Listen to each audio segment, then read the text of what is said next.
इंसाफ के लिए लड़ती गए, दलितों के इंसाफ के लिए लड़ती गई।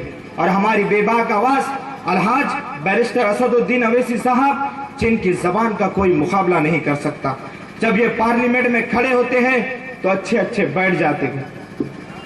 किस किस का नाम लिखूं मैं जो ये आलम गुजर रहे हैं, मेरे घर जड़ रहे हैं, मेरे अपने मर रहे हैं। तुम्हारी नजर में आजमाइश के लिए हम ही क्यों, अब तो हमारे कातिलों को भी मुआवजे मिल रहे हैं। मेरे अजीज दोस्तों, मैं तुमसे कहना चाहता हूं कि सच्चाई की तर्जुमानी करने वाली मेरी कौम आज इतनी मजबूर हो चुकी है कि पहले ये जालिमों के जुल्म से अपनों से सिसक सिसक के रोया करती थी, अब जालिमों का जुल्म इस कदर बढ़ता गया है कि इतना रोया है, इतना चिल्लाया है कि आंसू के बदले खतरा खतरा खून का बहता है। जरा सोचो तो सही, उस मासूम अखलाक के बारे में कितना तड़पा होगा जब जालिमों ने लाठी और डंडे से उसका कत्ल कर दिया था। जब लाठी और डंडे उसके जिस्म पर पड़ रहे थे तो उसकी जिस्म की हड्डियां चकनाचूर हो रही थी, उसकी सर की कमजोर हड्डियां उसके भेजे में घुस रही थी।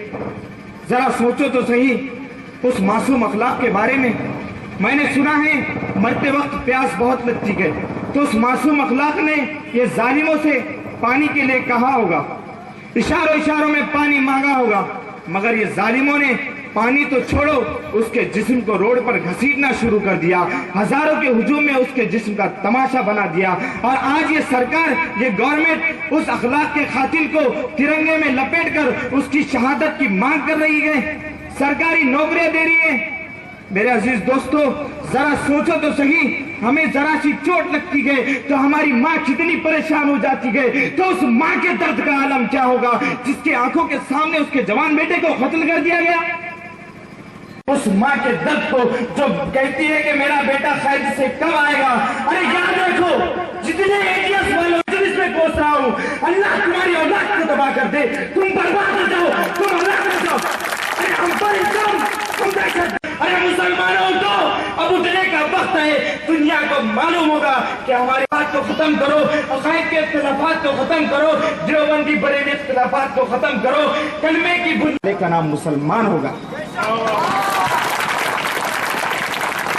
तुम्हारा क्या होगा तो कान खोलकर सुन लो जर खरीद गुलामों, जब किसी गैर के गुलामी नहीं करते, क्योंकि हमारे बुजुर्गों और बादशाहों के दरबार में अगर कोई गैर आता था तो 40 फीट दूरी से सर को झुकाकर सलाम करता हुआ अदब के साथ आता था। ये हमारी शान है। और आज तुम ये बुड़बुड़ कर और चौहानों के पैरों में बैठ रहे हो, शर्म करो, शर्म आनी चाहिए तुम्हारे। शर्म नहीं आ रही तो चुल्लू भर पानी में डूब मरो। इतना कहकर मैं अपनी बात एक शेर पर खत्म करूंगा। ये जमीन हम पे तंग है तो तंग ही सही, आसमां बेरंग है तो बेरंग ही सही।